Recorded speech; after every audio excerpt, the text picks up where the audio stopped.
বাঘ ভারতের জাতীয় পশু। মঙ্গলবার বিশ্ব বাঘ দিবস। আদিবাসী এবং স্থানীয় সম্প্রদায়কে কেন্দ্র করে বাঘের ভবিষ্যৎ সুরক্ষিত করা এই থিমকে সামনে রেখে এবছর পালিত হচ্ছে আন্তর্জাতিক বাঘ দিবস।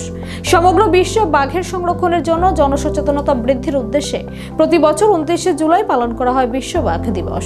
2010 সালে সেন্ট পিটার্সবার্গে অনুষ্ঠিত বাঘ্র অভিবর্তনে এই দিবসের সূচনা হয়। এই দিবস পালনের মুখ্য উদ্দেশ্য হল বাঘের প্রাকৃতিক আবাস রক্ষা করা এবং বাঘের সংরক্ষণের জন্য সাধারণ মানুষের মধ্যে সচেতনতা সৃষ্টি করে এক সম্পর্কে থাকা ভুল ধারণা ও ভয় দূর করা। মহাত্মা গান্ধী দ্বাদশ শ্রেণী বিদ্যালয়ের এনএসএস ইউনিটের উদ্যোগে মঙ্গলবার বিশ্ব বাঘ দিবস পালন করা হয়। নমস্কার, আমরা মহাত্মা গান্ধী মেমোরিয়াল দ্বাদশ শ্রেণী বিদ্যালয়ের এমজিএম এনএসএস ইউনিটের উদ্যোগে আজকে ইন্টারন্যাশনাল টাইগার ডে আন্তর্জাতিক বাঘ দিবস উদযাপন উপলক্ষে আজকে এই সচেতনতা বৃদ্ধি করার জন্য বাচ্চাদের এই মাস্কগুলি তৈরি করে আমরা এটা জঙ্গলে নিয়ে এসেছি, যাতে বাঘেদের তো বিভিন্ন ভাবে আমরা দেখতে পাচ্ছি লুপ্ত প্রায় হয়ে গেছে বললেই চলে, যাতে বাচ্চাদের কিভাবে সেফ রাখা যায় সেই দিকে আমরা এভাবে আমরা অ্যাওয়ারনেস করে যাতে সবার মাঝে এটা ছড়িয়ে দিতে পারি এই বার্তাটা, এই জন্য আমরা এই অ্যাওয়ারনেসটা করছি।